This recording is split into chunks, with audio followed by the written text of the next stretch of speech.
Thanks for staying with us. Now, it has been an eventful week in Nigeria's House of Representatives with the passage of 113 constitutional amendment bills in just 72 hours. The amendments cover a wide range of issues, including devolution of power, electoral and judicial reforms, legislative adjustments, inclusive governance, and state and local government creation.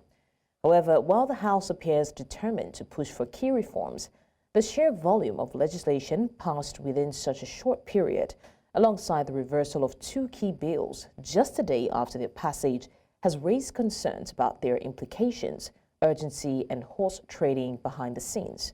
Our correspondent, Idong Joseph, takes a closer look. A bill for an act to alter the provisions of the Constitution of the Federal Republic of Nigeria 1999 to completely eliminate the discrimination against women in the nationality law by allowing for wives to be able to pass on their nationality to their foreign husbands and for related matters. Second reading. The numbers are staggering. 110 constitutional amendment bills passing the second reading in a single week, a pace rarely seen in Nigeria's legislative history. The ayes have it. By comparison, constitutional amendments in previous years have moved at a much slower pace, often taking months or even years to gain traction.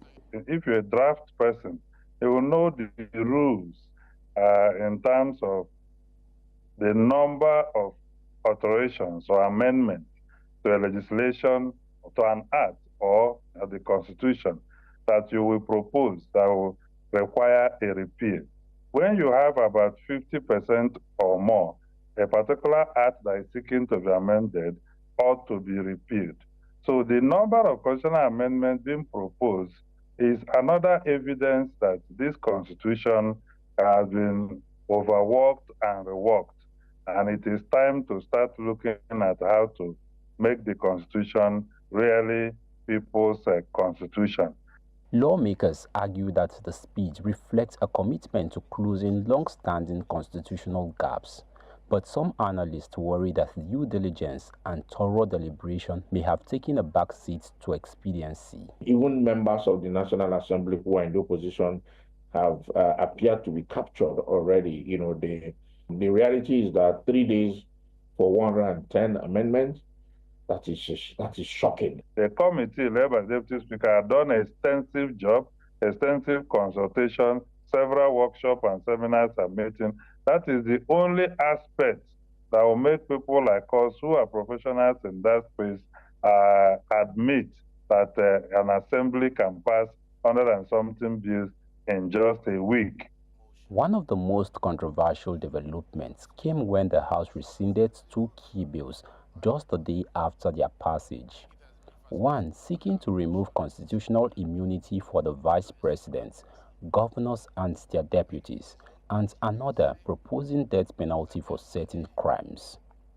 While the House defended the reversal as a move to allow more input from stakeholders, some suggest that external pressure may have influenced the decision. When bills are passed, sometimes those bills are passed in a hurry. Sometimes you not even hear that those bills have ever come out at all. And when you finally hear that, oh, it's gone first and second reading and all that, the next thing you hear, somebody somewhere would have said, oh, that bill cannot go through. They will now find a way to either rescind their decision or to step it down.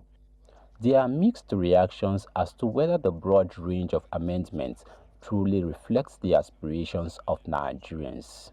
What we have in Nigeria today is the government of the oligarchy, by the oligarchy, and for the oligarchy.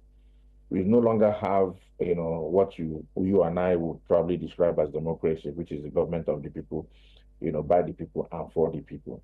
Gender equity issue, adequate representation of women, issue of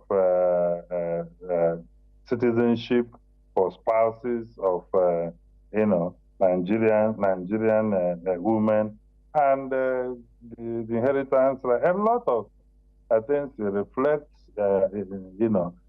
With 110 bills now at the committee stage, policy analysts fear that many may face significant hurdles that could prevent them from advancing to the next phase of the constitutional review process. The existential hurdle has been that the state assemblies will not give two-thirds on critical things that seem to alter the structure of governance or relationship. As the House of Representatives prepares to consider more amendments to the nation's constitution, observers say the event of this week could shape future debates on legislative independence, executive influence, and the transparency of Nigeria's lawmaking process. In Abuja for News Central, Idong Joseph.